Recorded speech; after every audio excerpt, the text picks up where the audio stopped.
यति बेला हामी समृद्ध नेपाल सुखी नेपाली यस मूल मन्त्रलाई लिएर समृद्ध नेपाल सुखी नेपालीको राष्ट्रिय आकांक्षालाई लिएर सम्पूर्ण नेपाली जनताको साझा आकांक्षालाई लिएर त्यसलाई साकार पार्ने प्रयासमा जुटिरहेका छौँ। यो प्रयास हामीले सफलतापूर्वक अगाडि बढाएका छौँ र अझ सफलतापूर्वक हामी अगाडि बढाउनेछौँ। विघ्न बाधा रहित छैन यो अभियान। तपाईँ हामी अहिले पनि देखिरहेका छौँ यस आन्दोलनलाई बाँड्नका लागि, यस आन्दोलनलाई ध्वस्त पार्नका लागि विभिन्न प्रकारका प्रतिक्रियावादी प्रयासहरू, दक्षिणपन्थी प्रयासहरू, ती बाह्य रूपमा देख्दाखेरि जुनसुकै रूपका देखियो तिनले क्रान्तिकारी नारा दिन सक्छन्, तिनले लोकतन्त्रको नारा दिन सक्छन्, विभिन्न प्रकारका नारा दिन सक्छन्, विभिन्न प्रकारका खोल ओढ्न सक्छन्, तर तिनको अन्तर्वस्तु अग्रगामी परिवर्तनको आन्दोलनलाई दिग्भ्रमित गर्ने हो, बिथोल्ने हो, भाँड्ने हो, जनतामा निराशा फैलाउने हो र यो लोकतन्त्र पनि हुँदैन, यी प्रणालीहरू पनि हुँदैनन्, केही हुँदैन, त्यस निष्कर्षमा पुर्याउने हो। तपाईँ हामी अहिले दुई प्रकारका प्रयासहरू देखिरहेका छौँ। एकातिर अहिलेको लोकतान्त्रिक प्रणालीलाई, त्यो प्रणालीको माला जपेर त्यसलाई असफल पार्ने। अहिले तपाईँ हामी देख्छौँ सङ्घीयताको माला जपेर नथाप्ने तर सङ्घीयताप्रति जनतामा वितृष्णा बढाउने। कुनै प्रदेश यस्तो छैन जहाँ समस्या नहोस्। अहिले अरू कामै छैन केही। हरेक प्रदेशमा सरकार परिवर्तन, मुख्यमन्त्री परिवर्तन, सरकार परिवर्तन, अविश्वासको प्रस्ताव कागज बोकेका छन्, कुदेका छन् र अपवित्र गठबन्धन, अग्रगामी शक्ति विरुद्धको गठबन्धन, दक्षिणपन्थी होस्, प्रतिक्रियावादी होस्, अतिवादी होस्, जुनसुकै प्रकारका शक्तिहरू हुन्, दक्षिणपन्थी हुन्, वामपन्थी हुन्, सबै प्रकारका को अपवित्र गठबन्धन गरेर अस्थिरता कायम गर्ने, स्थायित्व हुन नदिने। तपाईँ हामी ती प्रयासहरू देखिरहेका छौँ हरेक प्रदेशमा। जनता के भन्न थालेको छ, यो सङ्घीयता हुँदैन क्या, यो सङ्घीयता नहुने रहेछ है क्या, यो सङ्घीयता चल्ने स्थिति देखिएन, किनभने जनताको कुरा हुँदैन, जनताको कुरा हुनै दिँदैन, विकासको कुरा हुँदैन, द्वेष फैलाउने, घृणा फैलाउने, फाटो बढाउने, अनेकता मचाउने, त्यस प्रकारका काम मात्रै हुन्छ।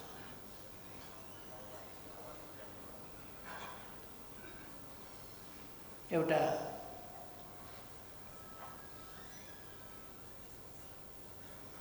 जो मान्छेले देशमा वितण्डा मचाएर लोकतान्त्रिक प्रणाली हुँदाहुँदै लोकतान्त्रिक प्रणालीलाई फाल्छु भनेर दक्षिणपन्थीसँग साँठगाँठ गर्ने,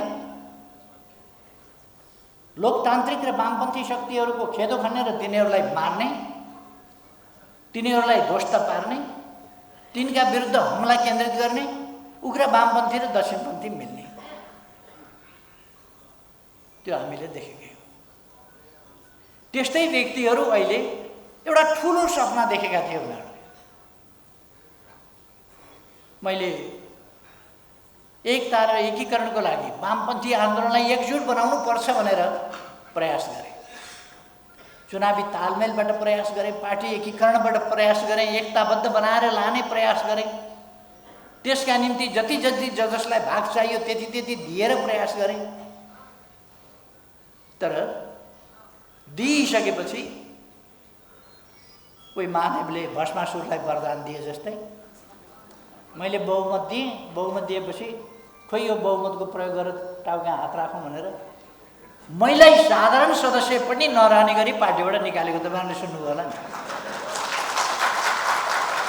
मैले नै त्यो सब गरेँ। मैले नै अगुवाई गरेर पार्टी एक ठाउँ ल्याएँ, तर उनीहरूलाई चाहिएको रहेछ बहुमत। मलाई चाहिएको त एकता थियो। एकताका निम्ति कसको बहुमत कता बहुमत मैले हेरिरहन आवश्यक पनि ठानिनँ। बडो सफा मनले उता पनि उसका पनि मान्छे भरमार भरे त मेरै टाउकामा अब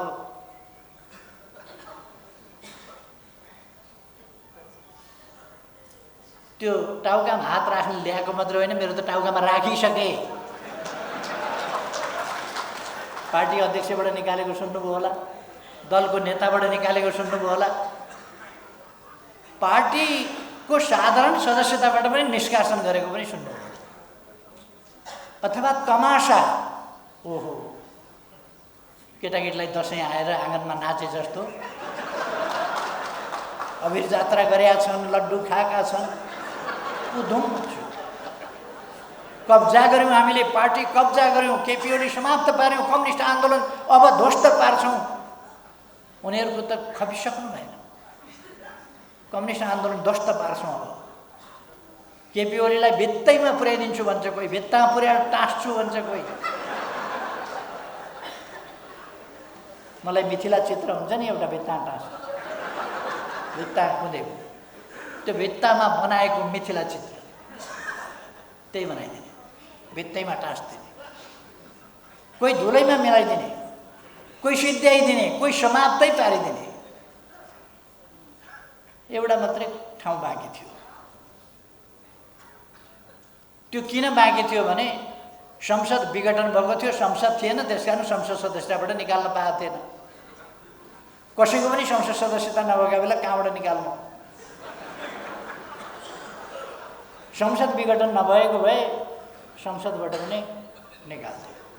पार्टीको साधारण सदस्यताबाट निकाल्ने त के गर्छ?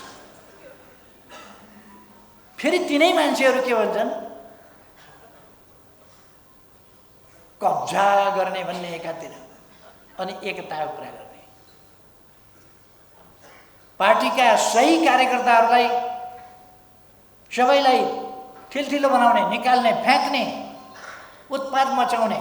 ओहो, गुडगुडी कस्तो थियो, कबड्डी खेले जस्तो। यी सबै के हुन् भने हाम्रा लागि नयाँ कुरा होइन,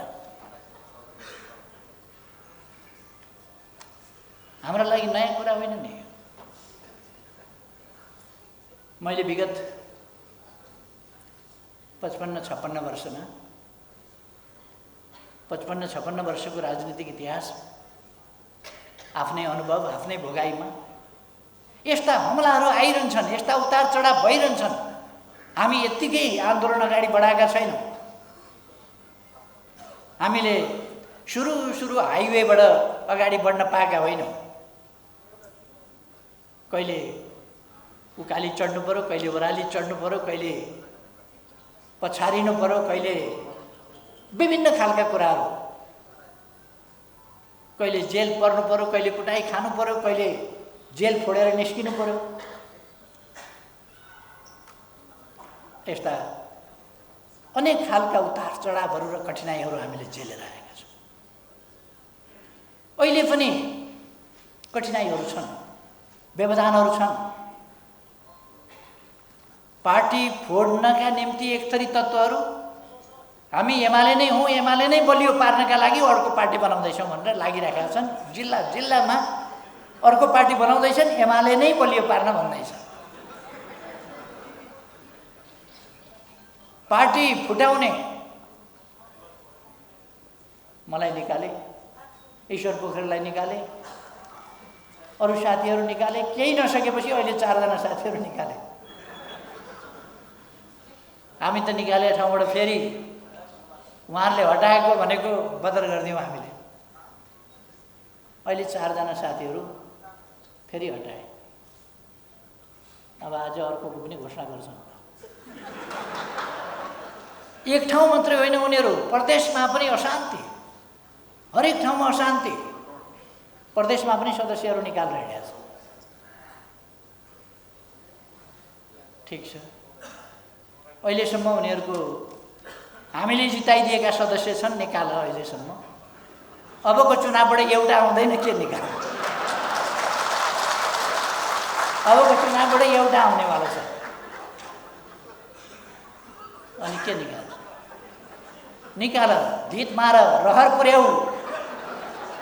अहिले नै फेरि यो मौका आउँदैन। हामीले जिताइदिएका थियौँ र अलिकति सदस्य छन्, निकाल्न पाइयो। हामीले टाँसिदिएका जुगा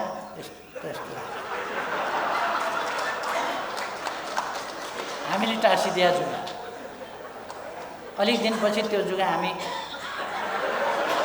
निकाल्दैछौँ। त्यसपछि सिद्धियो। फेरि उनीहरू मान्छे निकालेका छन्, कारबाही गरेकै छन्, सिद्ध्याउँछौँ भनिरहेका छन्। तपाईँहरूले सुन्नुभयो होला, नेकपा एमाले बाहेक सबैसँग मिल्ने। थाहा पाउनुभयो नि, कोसँग चाहिँ नमिल्ने भन्दा कम्युनिस्टसँग नमिल्ने, वामपन्थीसँग नमिल्ने, देश बनाउनेसँग नमिल्ने, अनि उस्ताहरू मिल्ने। विभिन्न रङ्गका तर एउटै। कुखुराको कोही भाले रातो हुन्छ, कोही भाले कालो हुन्छ, कोही भाले छिर्के मिर्के हुन्छ, तर कुखुरैको भाले हो नि। यी सबै जो मिल्ने भनेर कुदिराखेका छन्, यी छिर्के मिर्के विभिन्न रङका मात्रै हुन्, एउटै जातका हुन्। त्यो थाहा पाउनुपर्छ। यिनको उद्देश्य एउटै छ, कम्युनिस्ट आन्दोलन समाप्त पार्न। थालेका देशै ध्वस्त पार्नबाट थियो, देशै ध्वस्त पार्नबाट थालेको थियो। त्यहाँबाट हामीले जोगाउँदै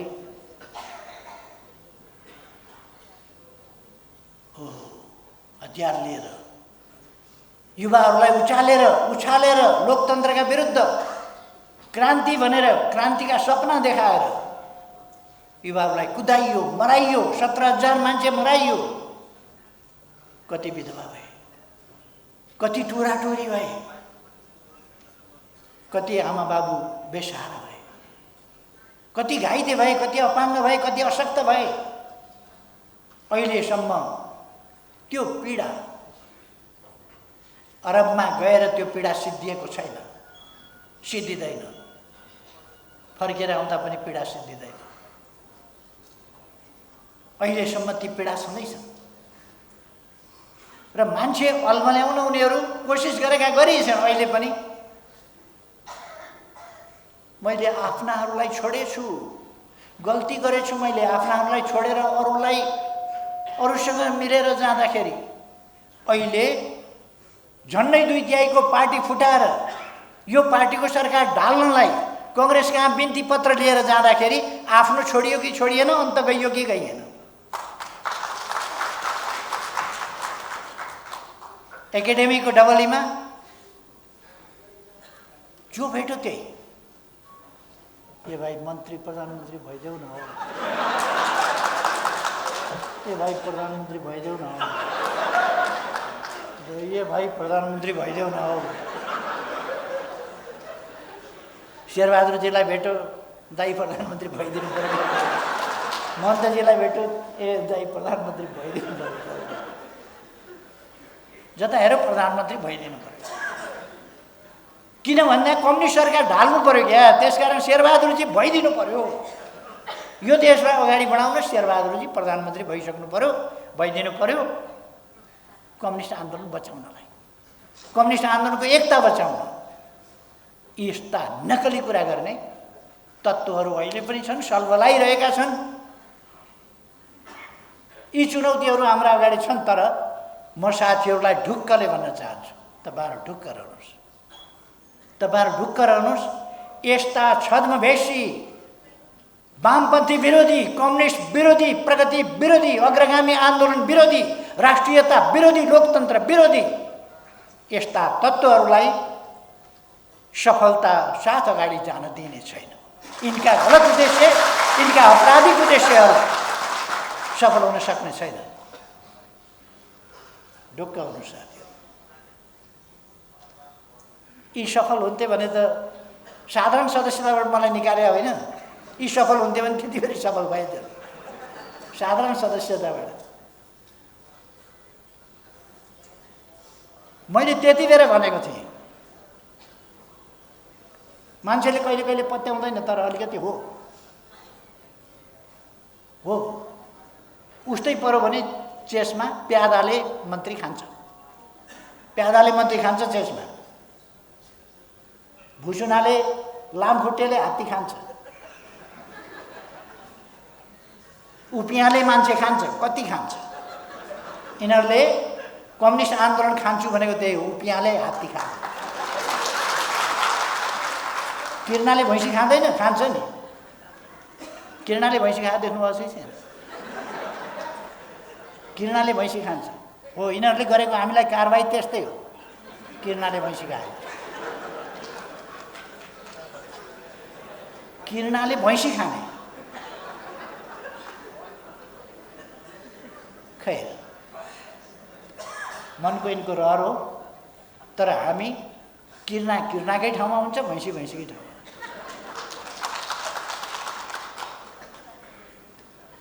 सन्तोष गर्न पाइन्छ, किर्नाले भैँसी खाएकै हो। भैँसी खायो खायो खायो खायो पुटुक्क भयो, किर्नु फुत्रुक्क झऱ्यो।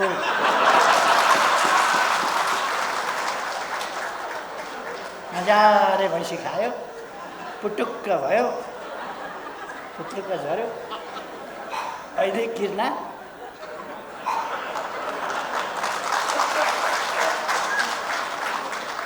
त्यसकारण यिनका धाक धक्कुसँग राजीनामा देऊ राजीनामा कति रोएका भनेको। राजीनामा देऊ राजीनामा हटाऊ न, हटाऊ। समर्थन किन गरिरहन्छौ, फिर्ता लैजाऊ। केही पनि गर्न नसक्ने राजीनामा देऊ राजीनामा देऊ। मसँग बहुमत छ, बहुमतको सरकार छ, म किन राजीनामा दिन्छु? बहुमतको सरकार छ। अब बहुमतबाट हटाउन मन छ भने फिर्ता देऊ, लैजाऊ। चाहिया छैन तिम्रो समर्थन, लैजाऊ।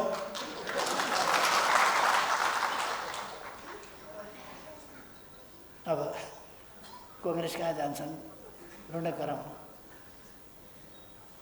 जसपा कहाँ जान्छन् ढुँड कराउन। अनि एउटा अल्लाह फिजाउँछ।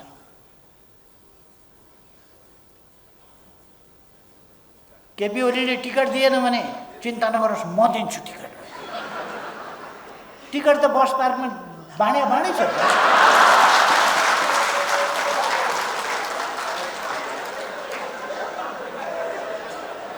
माधव नेपालले टिकट बाँड्न सक्नुहुन्छ। अब सांसद एकजना पनि बनाउन सक्नुहुन्न, आफै भन्नुहुन्न, अर्काले के भन्नुहुन्छ।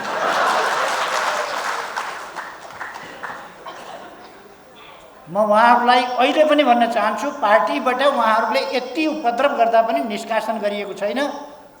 आत्मालोचना गरेर फर्केर आउनुहोस्, आफ्नै पार्टी हो, आउनुहोस्, तपाईँहरूलाई आफ्नै पार्टीको रूपमा व्यवहार गरेको आउनुहोस्। गल्ती महसुस गरेर आउनुहोस्। उहाँहरूलाई गल्ती महसुस गरेर आएर पार्टीमा काम गर्न बिना भेदभाव दिइन्छ। तर गुटबन्दी चल्दैन, गुटबन्दी हुँदैन। समूहगत रूपमा पार्टीले कुनै गुटलाई मान्यता दिएर कुरा गर्दैन, समूहगत रूपमा कुरा हुँदैन। व्यक्तिगत तवरमा हामी पार्टी सदस्यता व्यक्तिगत रूपमा लिने हो।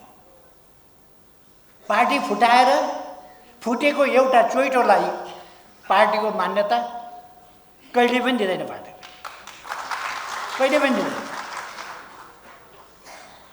व्यक्तिगत तवरमा माधव नेपालजी आएर पार्टीमा काम गर्छु भन्नुहुन्छ भने अहिलेसम्म गरेका अपराधपूर्ण क्रियाकलापको क्षमायाचना गर्नुहोस्। मसँग पर्दैन, यता फर्केर पर्दैन, त्यहाँबाट उता फर्केर गर्नुहोस्, जनतातिर फर्केर गर्नुहोस्, नेपालभरिका देशभक्तहरूतिर फर्केर गर्नुहोस्। आत्मालोचना, परिवर्तन चाहने जनतामाथि, विकास चाहने जनता, उहाँमाथि गरेको षड्यन्त्रका विरुद्ध जनता सचेत भइसकेछ। मेरो केही लागेन, गल्ती महसुस गर्छु, क्षमा याचना गर्छु भन्नुहोस्, आउनुहोस् काम गर्नुहोस्, जल्लाजी काम गर्नुहोस्।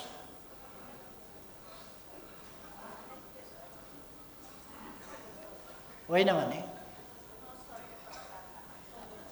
सहने एउटा हदसम्म हुन्छ। मेरा विरुद्धको कुरा सबै सहन्छु म।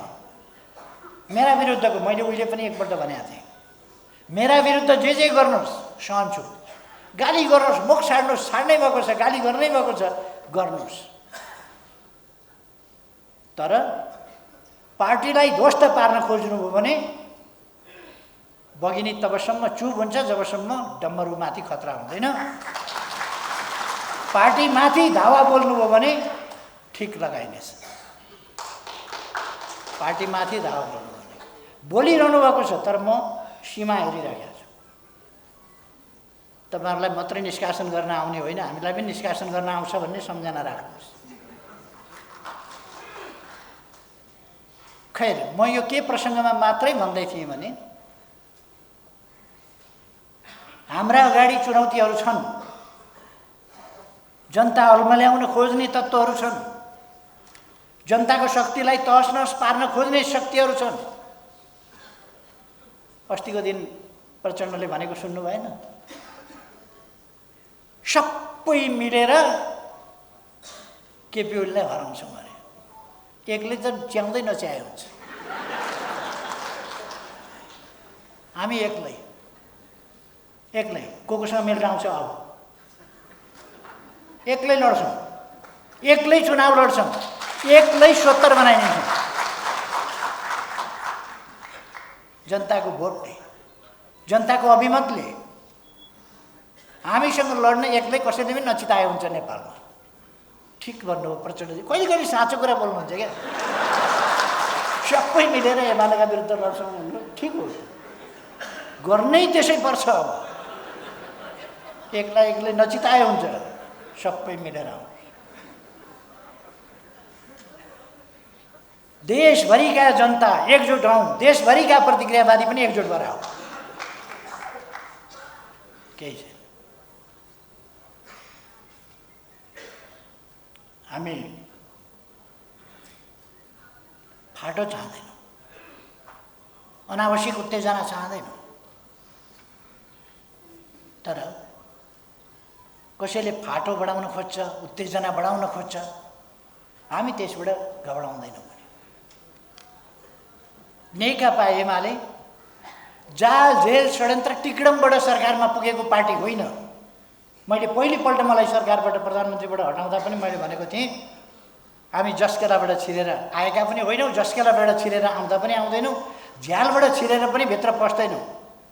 राजमार्गबाट आउँछौँ, चुनावको माध्यमबाट, राजमार्गबाट सिंहदरबारको मूल गेटको ढोका खोलेर भित्र पस्छौँ र संसदको पनि सरकारको पनि ढोकाबाट भित्र पस्छौँ, झ्यालबाट, भेन्टिलेटरबाट, त्यस्ताबाट होइन। हामी लामखुट्टे मच्छर, झिगा किरा फटेङ्ग्रा जस्तो झ्यालतिरबाट पस्छन् नि, त्यस्तो पस्ने होइन, हामी ढोकाबाट पस्छौँ।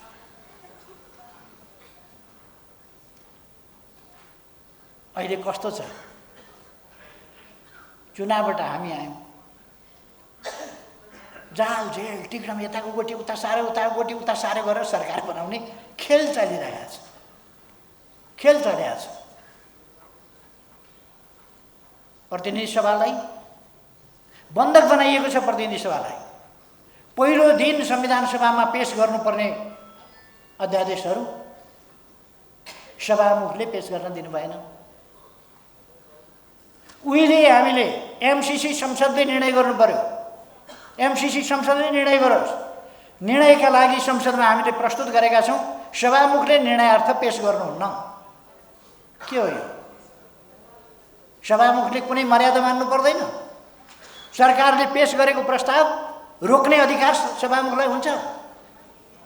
सरकारले पेश गरेको चिज सभामुखले निर्णयार्थ संसदमा पेश गर्नु पर्दैन? पेश नगर्ने, उहाँहरूलाई कानुनको संविधानको केही मतलब छैन। थितिको मतलब छैन, विधिको मतलब छैन, बलजफ्ती।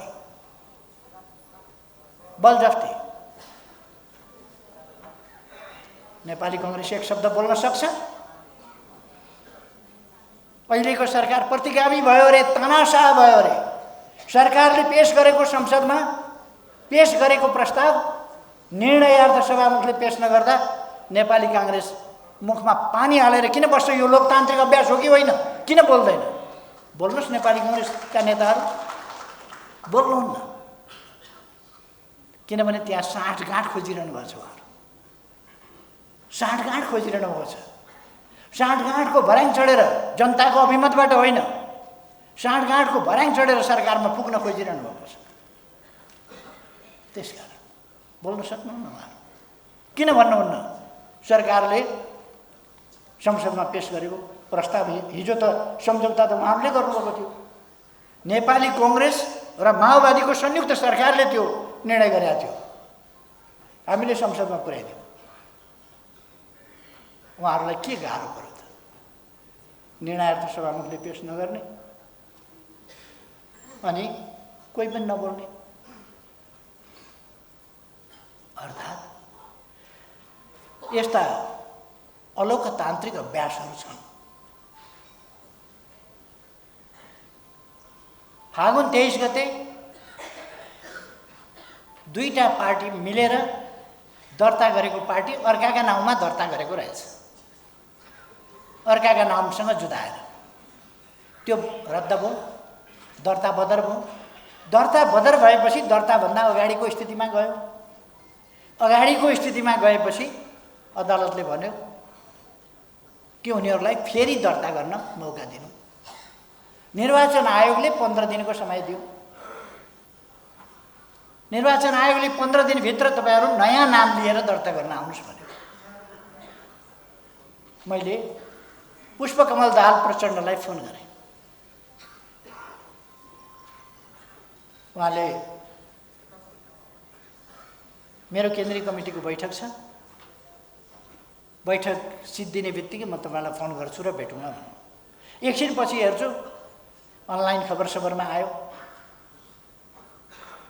केपी ओलीले मलाई फोन गरेका थिए, भेटौँ भनेका थिएँ। मैले भेट्न मन थिएन मलाई, मैले टार्दिएँ। भेट्दिनँ त भनिनँ, तर केन्द्रीय कमिटीको बैठक छ, म अहिले भेट्न सक्दिनँ भनेर मैले पन्छाइदिएँ। म भेट्दिनँ भनेर धौस आयो अखबार। निर्वाचन आयोग नजाने, पार्टी दर्ता नगर्ने, नमागेको न्याय दियो भन्ने, अदालतलाई आरोपित गर्ने। हामीले त अदालतलाई कहिले पनि आरोपित गरेन। अदालतको फैसला चित्त बुझेन। अहिले हेर्नुहोस् त, न संसद चल्छ, न सरकार चल्न दिन्छन्। यस प्रकारको स्थिति अहिले त हामी त अब 18 दिनपछि त चुनावमा जान्थ्यौँ। 18 दिनपछि चुनाव हुन्थ्यो। त्यसपछि नयाँ जनादेशबाट अर्को प्रकारको प्रतिनिधि सभा बन्थ्यो, जसबाट मुलुक अगाडि बढ्न सक्थ्यो। अहिले हेर्नुहोस् त, देशको लगानी खर्च भइरहेको छ, समय बर्बाद भइरहेको छ। प्रतिनिधि सभा फागुन 11 गते, अब 2 महिना हुन लाग्यो। फागुन 11 गते पुनर्स्थापना भयो।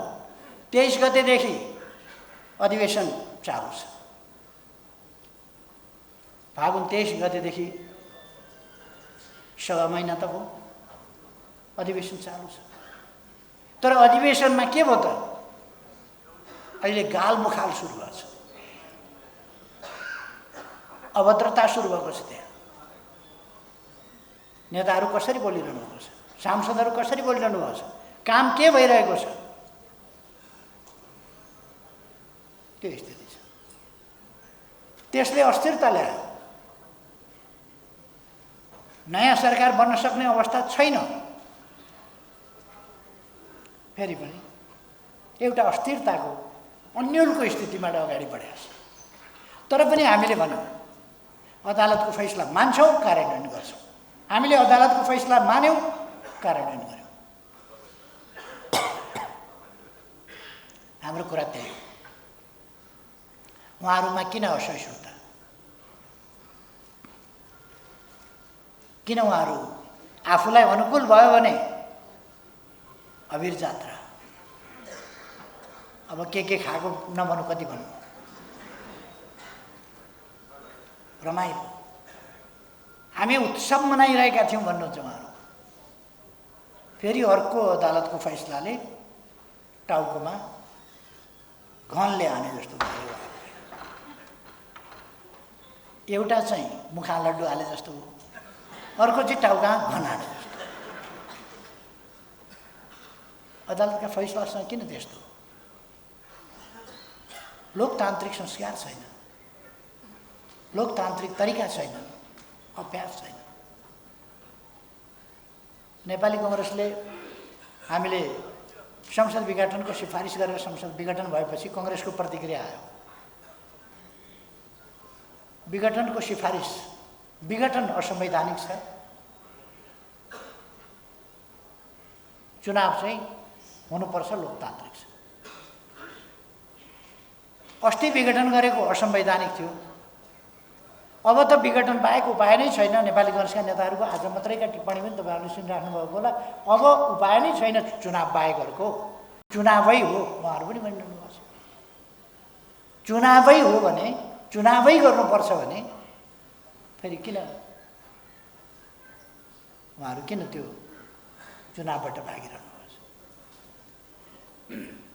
खैर, हामी यस्ता विभिन्न खालका भ्रम फिजाउने कुराहरू, अल्मल्याउने कुराहरू, देशको विकास देख्न नसक्ने कुराहरू, यी 3 वर्षमा हामीले असाधारण उन्नति, असाधारण प्रगति र विकास गरेका छौँ। देशमा बाटाघाटादेखि लिएर अनेक क्षेत्रमा जनताको मनोबल स्तरी उठेको छ।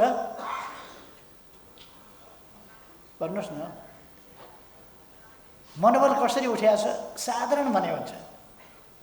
खेलकुदको 13औं सागसम्म का खेलकुद मन्त्रीजी यही हुनुहुन्छ। योभन्दा अघिल्लो 12औं सागमा 3वटा स्वर्ण पदक पाएको थियो। यसपल्ट 51वटा स्वर्ण पदक कसरी आयो? नेपालीमा नेपालीपन, स्वाभिमान, त्यो आत्मगौरव जागेको छ। त्यसकारण 17 गुणा बढी एउटा गेमबाट अर्को गेममा पुग्दा 17 गुणा बढी। यसपल्ट त्रिदेशीय गेममा हामीले फुटबलमा प्रथम स्थान हासिल कसरी गर्यौँ? मनोबल बेग्लै भएको छ नेपालीहरू। नेपालीपन जागेको छ। नेपालीले गर्न सक्छ केही भन्ने जागेको छ। यस्ता कुराहरू हामी पानी जहाज भन्दा कमसेकम अहिले स्टिमर त चल्न थालेका छन्, जेट बोट त चल्न थालेका छन् हाम्रा कोशीमा, गण्डकीमा। बाल्टीमा कागजका पानी जहाज बनाएर बाल्टीमा कुदाएको होइन नेपाली कांग्रेसका कार्यकर्ताले। हिजो त त्यसरी कुदाएका हुन् नि। आज त्यही नेपाली कांग्रेसका साथीभाइहरू कमसेकम जेट बोटमा हिँड्दा, स्टिमरमा हिँड्दा राम्रो भएको छ, आनन्द भएको छ, छिटै पुगिन्छ, सस्तोमा पुगिन्छ, समयको बचत, हरेक कुराको बचत। वीरबाट लड्नुला भन्ने छैन, यस्तो छैन, सुरक्षित यात्रा, खुसी भएका छन् त अहिले त। यो अझै विकास हुँदै जान्छ। हामीले यसबीचमा धेरै सडक पुलहरू बनाएका छौँ, बाटाहरू बनाएका छौँ। तपाईँहरूलाई मैले भन्नु पर्दैन बाटाहरूको प्रगति के छ।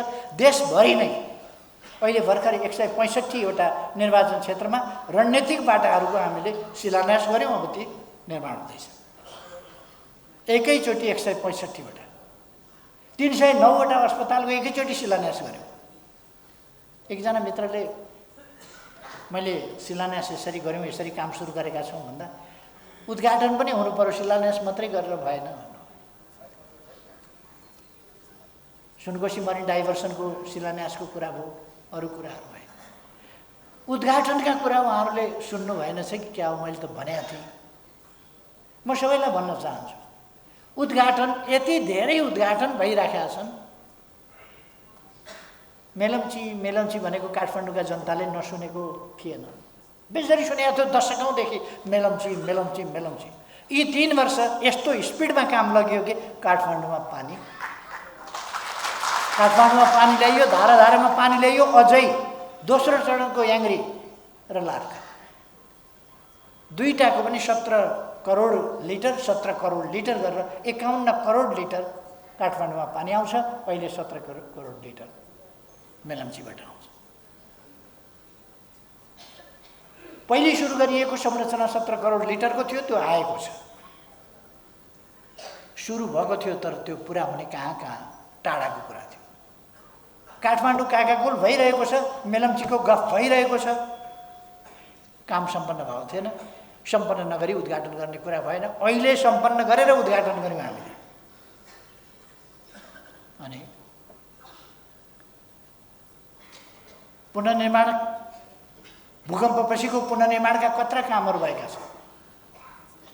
अहिले यस वर्ष मात्रै पहिरो, बाढी र आगलागी, बाढीबाट अलिक कम भएको छ, आगलागीबाट पनि थुप्रै भएको छ, पहिरोबाट असाधारण क्षति भएको छ। 3000 घर हामीले यसपल्ट बनाउनु पर्नेछ र 3000 घर यसपल्ट हामी बनाउने भएको छ। क्षति भएका कुराहरू, यस्ता थुप्रै कामहरू विभिन्न ठाउँमा खानेपानी पम्पिङ विधिबाट खानेपानीका कार्यक्रमहरू, बिजुलीका कार्यक्रमहरू, ढल्केबर मुजफ्फरपुर सब स्टेसन, विशाल सब स्टेसन, नेपालको सबभन्दा ठुलो सब स्टेसन, त्यो सुरु गरेर त्यसलाई हामीले सम्पन्न गरेका छौँ। आफैले सुरु गरेर आफैले सम्पन्न गरेका छौँ। म्याग्दी र कुस्माको त्यो सुरु गरेका छौँ। अरू विकास निर्माणका कामहरू, ट्रान्समिसन लाइनहरू, केबल कारहरू, हवाई मैदानहरू, राति पनि उड्न सक्ने गरी विस्तार गर्ने कामहरू व्यापक रूपमा भएका छन्। भैरवा पोखरा, भैरवा अब लगभग तयार हुने स्थितिमा पुगेको छ। राम अबर पर्यो भने सम्झिने राम, मान्छे अबर पर्यो भने राम राम, बित्यो भने राम राम भन्ने राम कहाँ हुन्, कहाँ जन्मिया हुन् थाहा थिएन। अहिले त नेपालमै राम जन्मिया थाहा भयो नि। र त्यहाँ अब विशाल मन्दिर बन्दैछ। यसरी कति विकास निर्माणका थुप्रो कामहरू भएका छन्। शिक्षा क्षेत्रमा, स्वास्थ्यको क्षेत्रमा यस्तो कोभिड-19 जस्तो महामारी फैलिरहेका बेला पनि भारतमा एक दिनमा 1,77,000 कोभिड संक्रमित बढेको छ। 1,77,000 हिजो भारतमा। यहाँ हामी 300 पुग्दाखेरि जनतालाई आह्वान गरेछौँ, कृपया मास्क लगाउनुहोस्, सामाजिक दूरी कायम गर्नुहोस्। मैले केही आयुर्वेदिक पक्षका कुराहरू, हाम्रा परम्परागत तरिकाहरू, विधिहरू, औषधि उपचारका कुराहरू केही बोले। ती वैज्ञानिक तथ्यमा हाम्रा पूर्वजहरूले अध्ययन अनुसन्धान गरेर खोज गरेर निकालेका तथ्यहरूमाथि, प्रयोगबाट निकालिएका निष्कर्षहरूमाथि आधारित भएर मैले भने त्यसको मजाक उडाउनै व्यस्त छ केही मान्छेहरू। हामी राष्ट्र निर्माणको एउटा महाअभियानमा छौँ र यस महाअभियानलाई हामीले तलमाथि पर्न दिनु हुँदैन। हाम्रो काम राष्ट्र निर्माण गर्ने हो। यस देशलाई सुशासनयुक्त, पारदर्शी, स्वच्छता भएको, भ्रष्टाचार रहित, गरिबी नभएको एउटा सम्पन्न विकसित देश बनाउनु छ। हामीले नेपाललाई अल्प विकसित राष्ट्रबाट अब विकासशील राष्ट्रमा संयुक्त राष्ट्र सङ्घमा एउटा समितिले सिफारिस गरेको छ। अब हामी सिफारिस भइसकेका छ, अब घोषणा हुन बाँकी छ। सिफारिस हुनु भनेको एक ढङ्गले घोषणा हुनु। हामी अल्प विकसितबाट अब विकासशील राष्ट्रमा अगाडि बढेका छौँ। हामी सन् 2030 सम्मका दिगो विकास लक्ष्यहरू पुरा गर्दैछौँ। ती पुरा गर्नका लागि हामीले 8वटा विशाल औद्योगिक क्षेत्रहरू, विशाल औद्योगिक क्षेत्र तिनीहरूको भर्खरै शिलान्यास गरेका छौँ। हामी उद्योगी व्यवसायीहरूलाई भनिरहेका छौँ, देशभित्रका देश बाहिरकालाई भनिरहेका छौँ, अब नेपालमा हिंसा छैन। पृथकतावादलाई हामीले अन्त्य गर्यौँ। पृथकतावादलाई संवादको माध्यमबाट हामीले शान्तिपूर्ण राजनीतिको मूलधारमा, संवैधानिक धारमा ल्यायौँ। त्यसै गरेर हिंसाको राजनीति अपनाइरहेका समूहहरूलाई पनि हिंसा छोडाएर शान्तिपूर्ण राजनीतिको मूलधारमा ल्यायौँ। अब देशमा विकासको सम्भावना प्रबल भएर गएको छ। त्यसै कारण केही तत्त्वहरू अब देश विकास हुने भयो। सरकारले कम्मर कसो देश विकास गर्न छटपटाएका छन्। त्यसै कारण छटपटाएका छन्। कतिलाई लागेको छ देश विकास भयो भने प्रधानमन्त्री केपी ओली छ, उसलाई जस जान्छ। मलाई जस चाहिएको छैन, देश विकास चाहियो। जसका लागि म कुरिया छैन। देश विकास हुनु पर्यो। मेरो सङ्कल्प, मेरो उद्देश्य, मेरो कर्तव्य भनेको देश विकास हो। देश विकासको यस गतिलाई, यस अभियानलाई कसैले रोक्न सक्दैन, रोक्न दिनु हुँदैन कसैलाई, र हामीले यसलाई सुरक्षित ढङ्गले अनवरत अगाडि बढाउनुपर्छ। अहिले यो सरकार फेरि हाल्नुपर्ने, नफेरि नहुने के भयो? छँदाको 2/3 लगभग 2/3 2-3 भोट 4 भोट नपुग्या हुँदो 2/3 सरकार ढालेर, आफ्नै 2/3 सरकार ढालेर अनि नेपाली काङ्ग्रेसका हल बाँधेर प्रचण्ड र माधव नेपाल प्रधानमन्त्री खाइदिनुहोस् भनेर जानुको कारण के हो? आफ्नै सरकार ढाल्ने, वामपन्थी सरकार ढाल्ने अनि सुदृढ सरकार ढाल्ने, मिर्जाफरहरू उन्निनेहरू, मिर कासिमहरू उन्निनेहरू, अन्तर्घातीहरू उन्निनेहरू, भित्रबाट आन्दोलनलाई ध्वस्त पार्ने तत्त्वहरू उन्निनेहरू, यी तत्त्वहरू पार्टीमा छैनन्। 3 वर्ष काम त हामीले गऱ्यौँ। कसरी गऱ्यौँ? हिँड्न खोज्यो भने यताबाट खुट्टो समात्या छ, यताबाट खुट्टो समात्या छ, यताबाट दब्रा फेर समात्या छ, यता कोट तान्या छ। हिँड्नै नदिने, काम गर्नै नदिने, अगाडि बढ्नै नदिने, न्यु खोजिया छ। तपाईँहरूले सुन्नुभयो होला, सधैँ बैठक बोलाइपाउँ। मलाई बोला भनेको छैन बैठक बोलाइपाउँ, निवेदन चाहिँ पत्रिकामा देख्छु। बैठक बोलाइपाउँ, छलफल हुनु पर्यो, छलफल। म त हैरान के भयो भने छलफल बाहेक केही भन्दै बिहानदेखि बेलुकासम्म बस्यो छलफल, बिहानदेखि बेलुकासम्म बस्यो छलफल। छलफल के को भन्दा मेरो त कुर्सी नै उडाइदिएछ। म हस्पिटलबाट ट्रान्सप्लान्ट गर्न आएँ, नजिकै बस्न मिल्दैन थियो। मलाई इम्युन सप्रेस गरे हुनाले नजिकै बस्न मिल्दैन थियो। त्यसकारण सेक्युरिटीले कुर्सी अलिक पर लगिदिया रहेछ। कुम जोडेर मसँग बस्न पाइनँ भनेर को हो कुम जोडेर बस्न दिएन, कुर्सी पर सारिदिएछ। त्यसैमा आज एक दिन पनि त्यसैमा, भोलि पनि त्यसैमा, यसमा छलफल हुनु पर्यो भन्छन्। अब त्यो ए बाबु उर्तिर सारेर बसे भइगयो नि, कति छलफल गर्ने भनेर थियो। उर्तिर सार्नै बस्ने, के छलफल, त्यसमा के चाहियो छलफल? मैले त त्यो त निर्देशन पनि दिएको होइन, मैले थाहा पनि पाएको होइन। छलफल गरेर के निस्किन्छ त्यसबाट? छलफल चाहियो, छलफल। पार्टीको काम छलफल भनेको किचकिच, छलफल भनेको किचकिच, त्यो किचकिच गर्ने मात्रै काम, सधैँ काम गर्ने होइन। हाम्रो समाज पछौटेपनमा रह्यो अनेक हिसाबले, वैचारिक हिसाबले, आर्थिक हिसाबले, सामाजिक हिसाबले, सांस्कृतिक हिसाबले, अनेक हिसाबले हाम्रो समाज पछौटे रह्यो। हाम्रो समाज वर्णाश्रम व्यवस्थामा बाँडियो। सामन्ती शासकहरूले बाँडे वर्णाश्रम व्यवस्था। मान्छेलाई अछुत भने, अपमान गरे, के चल्दैन, पानी चल्दैन, के चल्दैन भन्दै गए। श्रमजीवी वर्गलाई अपमान गर्दै गए। श्रमका आधारमा जात तोक्ने र त्यसलाई श्रमिकलाई अपमान गर्ने, श्रमजीवीलाई अपमान गर्ने परिपाटी लगाउँदै गए। यस्ता थुप्रै कुराहरू भए। हाम्रा दिदीबहिनीहरूलाई बोक्सी भनेर आरोप लगाउने त्यस्ता अन्धविश्वासहरू फैलाए। कसैलाई छाउपडी भनेर अपमान गर्ने, अमानवीय जिन्दगी बाँच्नु पर्ने त्यस्ता कुराहरू भए।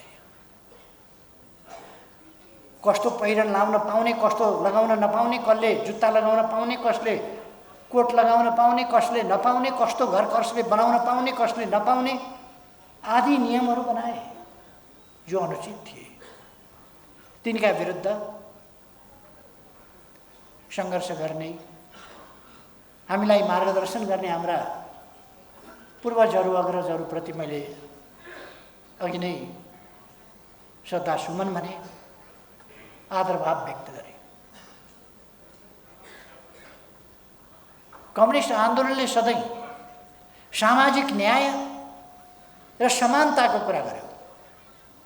महिला र पुरुषका बीचका विभेदको अन्त्य हुनुपर्दछ र समानता हुनुपर्छ। पेशा र पेशा बीचका, जात र जातका बीचका, भाषा र भाषा बीचका अनेक प्रकारका असमानता र भेदभावहरू अन्त्य हुनुपर्दछ। असमानताहरू अलिकति फरक कुरा हो। भेदभाव, असमानता सहनुपर्ने हुनसक्छ, भेदभाव सहन मिल्दैन। असमानता त कोही अल्को हुन्छ, कोही होचो हुन्छ, त्यसमा पनि असमानता होला। कोही अलिक बढी तौलको होला, कोही अलिक कम तौलको होला, असमानता होला। एकै रङका मान्छे हुँदैनन्, उस्तै पनि मान्छे हुँदैनन्, असमानता होला। दौड्दाखेरि कोही कुदेर फर्स्ट होला, स्वर्ण पदक ल्याउला, कोही दोस्रो होला रजक ल्याउला, कोही तेस्रो होला काँस्य ल्याउला, त्यसपछि हुनेले केही पनि नपाउला। कुद्न त दिएकै थियो, कुद्न दिनुपर्छ। निरपेक्ष समानता हुँदैन। मेहनत गर्नेले स्वर्ण पदक ल्याउँछ, म कुदेँ भने केही पनि पदक पाउँदिनँ। अब म दौडमा सामेल हुन गएँ भने पदक ल्याउँछु होला। अब मलाई अन्याय गरियो भन्ने कुरा हुँदैन। त्यहाँ कुद्नेले पदक पायो। यत्रो बिघ्न हामी बसेका छौँ मञ्चमा। मदनाथ प्रसिद्धलाई तपाईँहरूले खादा उडाउनु, सम्मान गर्नु, अरूलाई त खादा उडाउनु त भएन। किन उडाउनु भएन? यो असमानता होइन, समानता हो, यो न्याय हो। मदनाथ प्रसिद्धले यस क्षेत्रमा सामाजिक जागरण ल्याउनका लागि, महिलाहरूलाई जगाउनका लागि, वर्गहरूलाई जगाउनका लागि, जातहरूलाई जगाउनका लागि समानताको बिगुल फुक्ने काममा अरूले भन्दा अगाडिदेखि, अरूले भन्दा चर्को गरी, अरूले भन्दा व्यवस्थित गरी, अरूले भन्दा तर्कपूर्ण ढङ्गले मदनाथ प्रसिद्धले गर्नुभयो। त्यसै कारण तपाईँहरूले उहाँलाई सल ओढाएर सम्मान प्रकट गर्नुभयो। अथवा असमानता हुनसक्छ, छेउमा बस्नेले सम्मान पाएन, उहाँले सम्मान पाउनुभयो। असमानता त भयो, तर अन्याय भएन, भेदभाव भएन। भेदभाव हामी सहँदैनौँ, असमानता हुनसक्छ। असमानता विभिन्न कारणले हुनसक्छ। त्यो सबै कुरामा, सबै हिसाबले समानता हुँदैन। सबैलाई उही पुरस्कार वितरण गर्न सकिँदैन। सबैलाई बराबर नम्बर शिक्षकले दिन सक्दैन। त्यसर्थ आफ्नो काम अनुसारको प्रतिफल हुनसक्छ, तर अवसर, सम्मान सबैलाई उत्तिकै अवसर दिनुपर्छ, उत्तिकै अधिकार दिनुपर्छ र उत्तिकै सम्मान सबैलाई दिनुपर्छ। उत्तिकै अधिकार, उत्तिकै अवसर, उत्तिकै सुरक्षा, उत्तिकै सम्मान हाम्रो नारा थियो। राष्ट्रले उपलब्धि गर्छ, राष्ट्रका उपलब्धिमा कसैको बढी हिस्सा र कसैको कम हिस्सा होइन। राष्ट्रका उपलब्धिमा यथोचित, न्यायोचित हिस्सा सबैको हुनुपर्दछ र त्यसको प्रतिफल सबैले यथोचित ढङ्गले प्राप्त गर्नुपर्छ। यसका निम्ति कम्युनिस्ट आन्दोलन सदैव अग्रभागमा लडेर आएको छ। दुनियाँबाट रङ्गभेद विरोधी आन्दोलन चल्नभन्दा अगाडिदेखि समानताको पक्षमा, असमानताको विरोधमा, भेदभावको विरोधमा लड्ने जागरुक योद्धाहरू रहे, निस्किए। जातिवादी थिचोमिचोका विरुद्ध, त्यसका विरुद्ध आन्दोलन चल्नभन्दा अगाडि जागरुक विद्वानहरू निस्किए, जसका सन्देशले गर्दा पछि समाज जागृत हुँदै गयो, आन्दोलन सङ्गठित हुँदै गयो, आन्दोलित हुँदै गयो र ती आन्दोलनका सफलताहरूले समाजलाई परिवर्तन गर्दै गयो। आज कम्युनिस्ट आन्दोलनले उठाएको सामाजिक न्याय र समानताको मुद्दा 1948बाट संयुक्त राष्ट्रसङ्घले सामाजिक न्याय र समानता भनेको छ र संयुक्त राष्ट्रसङ्घले 1948देखि अथवा अहिलेभन्दा 74 वर्ष अगाडिदेखि 74 वर्ष अगाडिदेखि संयुक्त राष्ट्रसङ्घले यसलाई विधिवत मान्यता दिएको छ। विभिन्न प्रकारका असमानताहरूको अन्त्य। असमानता भनेको असभ्यताको अर्को नाम। जो मान्छे सभ्य छ उसले असमानता स्वीकार्दैन, जो मान्छे सचेत छ, सभ्य छ, उसले अर्काप्रति अपमान, भेदभाव जस्ता कुराहरू गर्दैन। जब सभ्यताको सिँढी त्यहाँ पुगेको छैन मान्छे भने त्यसले असमानता र अपमान गर्छ। त्यसकारण म आग्रह गर्न चाहन्छु कि आजको समाजले कसैलाई पनि कुनै प्रकारको अपमान गर्न हुँदैन। कुनै प्रकारको अपमान गर्नु भनेको आफैलाई अपमान गर्नु हो, आफै असभ्य छु भन्ने कुराको परिचय दिनु। त्यसर्थ आफै असभ्य भएको परिचय कसैले नदिनु आवश्यक छ, अबको समयमा दिनु हुँदैन। त्यसकारण हामी सभ्य भएको परिचय दिउँ। हाम्रो देशबाट जहाँ असमानताको जरो गाडिएको छ भित्र, हाम्रा संस्कृतिमा, हाम्रा संस्कारमा, हाम्रा प्रचलनमा जरो गाडिएको छ, त्यो जराहरूलाई खोतली खोतलीकन निकालेर फ्याँकिदिनुपर्छ। असमानता अबको समाजलाई स्वीकार्य हुन सक्दैन। यस सन्दर्भमा पार्टीले अग्रणीको भूमिका खेल्नेछ र साथीहरूलाई सचेत गर्न, सङ्गठित गर्न र यस आन्दोलनलाई अगाडि बढाउन पार्टी हरदम तयार छ र यस आन्दोलनको अग्रमोर्चामा नै छ पार्टी।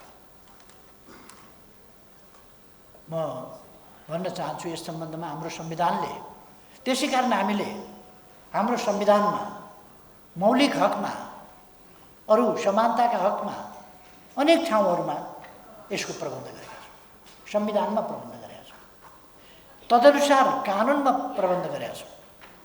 छुवाछुतलाई दण्डनीय बनाएका छौँ, भेदभावलाई दण्डनीय बनाएका छौँ, त्यसलाई एउटा अपराधको रूपमा हामीले परिभाषित गरेका छौँ र यसलाई सामाजिक जागरणबाट सबभन्दा प्रबल रूपमा हामी सामाजिक जागरणबाट यसलाई व्यवहारिक रूपमा सार्थक बनाउँछौँ, कार्यान्वयन गर्छौँ। अर्को कुरो, सामाजिक जागरणसँगै हामी आर्थिक रूपमा सक्षम र सबल हुन जरुरी छ। त्यसका निम्ति हामी शैक्षिक तवरमा सबल हुन जरुरी छ। शिक्षामा हामी सबल भयौँ भने आर्थिक तवरमा सबल हुन सक्छौँ। आर्थिक तवरमा शिक्षाको क्षेत्रमा, आर्थिक क्षेत्रमा हामी सबल भयौँ भने समाजमा यसै सम्मानित हुने स्थिति बन्छ। त्यसकारण समाजमा सम्मानित हुनका लागि हामीले शिक्षामा जोड दिने र आर्थिक हैसियत उठाउन जोड दिने, त्यसका निम्ति हाम्रा प्रयासहरू, सचेत प्रयासहरू हामीले अगाडि बढाउनु जरुरी छ। आज महिला दिदीबहिनीहरूमा पनि जागरुकता आएको छ।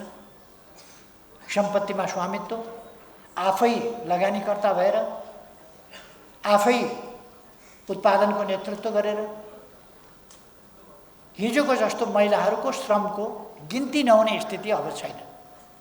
आज महिलाहरूको श्रमको गिन्ती हुन्छ। महिलाहरूको श्रमको कार्यालयमा, कारखानामा, प्रतिष्ठानहरूमा, उद्योगहरूमा वा कृषिका क्षेत्रहरूमा, सहकारीहरूमा, अनेक ठाउँमा अथवा जनप्रतिनिधित्वका ठाउँमा अब महिलाको योगदान, योग्यता, क्षमताको कदर हुने स्थिति बनेको छ। हामी हाम्रो देशको कमसेकम गर्वका साथ भन्न सक्छौँ, हाम्रो डेमोक्रेसी अलिक पछि आएको डेमोक्रेसी छ, पछि आएको खुला समाज छ। तर यस समाजले गरेको प्रगति 41% महिला सम्पूर्ण जनप्रतिनिधि मध्ये 41% महिलाको सङ्ख्या छ भनेर भन्दा विकसितभन्दा विकसित देशहरू जिब्रो टोक्छ, अचम्म मान्छन्। 41% महिलाको प्रतिनिधित्व, उनीहरू कहाँ त्यसको आधा पनि छैन। तर हाम्रोमा 41% पुगेको छ, संसद जस्ता ठाउँमा पुगेको छ। र हाम्रा थुप्रै दिदीबहिनीहरूलाई माननीय ज्यू भन्छौँ, हाम्रा थुप्रै दिदीबहिनीहरूलाई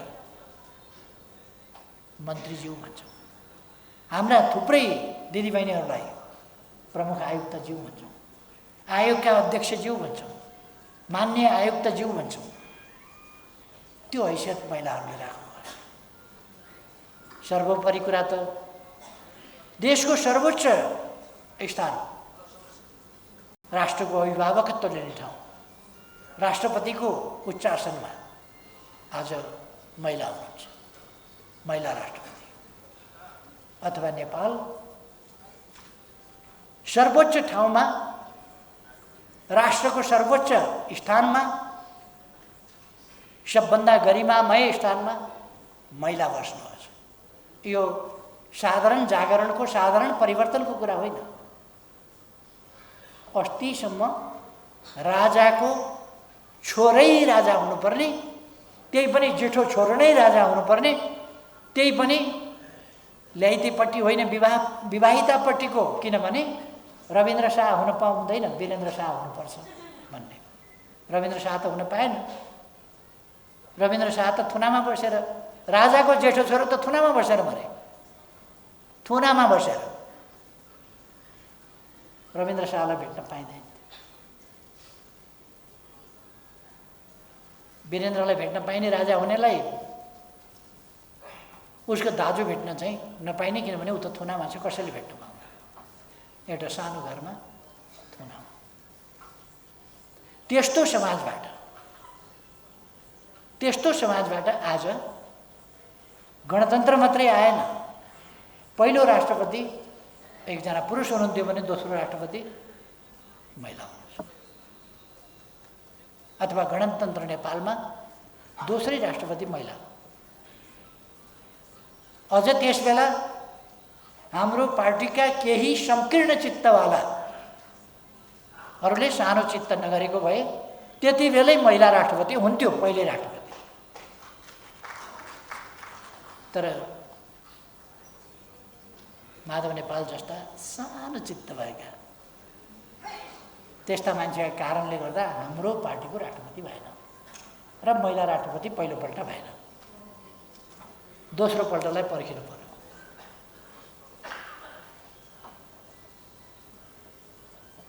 दुईपल्ट मात्रै राष्ट्रपति हुन पाइन्छ र दुईपल्ट राष्ट्रपति भएको पहिलो राष्ट्रपति फेरि महिला राष्ट्रपति नै हो, सम्माननीय विद्यादेवी भण्डारी। अर्थात् हाम्रो देशमा महिला जागरणको, महिलाप्रतिको सम्मानको भाव त्यसरी अगाडि बढेको छ। त्यसै गरेर अरू क्षेत्रहरूमा पनि अगाडि बढेको छ। म साथीहरूलाई भन्न चाहन्छु, हाम्रो समाज अगाडि बढ्दैछ, अगाडि बढाउनुपर्छ र हाम्रो सपना, राष्ट्रिय सङ्कल्प, राष्ट्रिय सपना, राष्ट्रिय आकाङ्क्षा अथवा हाम्रो राष्ट्रिय उद्देश्य समृद्ध नेपाल, सुखी नेपाली, त्यो हामी प्राप्त गरेर छोड्छौँ। निकट भविष्यमा त्यो प्राप्त गरेर छोड्छौँ। बिगार्ने तत्त्वहरू सलबल आएको कुदेको तपाईँहरू देख्नुभएको छ। कहिले बुढा नीलकण्ठ, कहिले कुमलटार, कहिले बेजती, कहिले कोटेश्वर, कहिले कहाँ कुद्या छन्। बिहान जुरुक्क उठो, आँखा मित्ते मित्ते डुडु कुद्छन्। बेलुका रात परिसक्यो फेरि पनि कुद्छन्। कुद्या छन्। किनभने यो आन्दोलन, जुन आन्दोलन तपाईँ हामी नेपाली जनताले परिवर्तनका निम्ति सञ्चालन गरिरहेका छौँ, त्यो आन्दोलनलाई समाप्त पार्नका निम्ति, त्यस ढुङ्गामा पाल पार्न, कम्ती कोतरे ढुङ्गा क्वार तर सुन्छु नङ्गुकियो अरे ढुङ्गा पाल परेन। यिनीहरूको नङ चाहिँ खतरा खतरा कोतल्दा कोतल्दा पार पार्न खोज्दा नङ्गिडेछ। त्यही भएर अन्त कुदिया छन् अहिले। कस्ता सपना देखेका थिए हो। तपाईँहरूले सुन्नुभएको छ अस्तिका उनीहरूका भाषण। यी व्यवधान हामी पराजित गरेर यी व्यवधानलाई पछारेर हामी अगाडि बढ्नेछौँ। साथीहरू ढुक्क हुनुहोस्,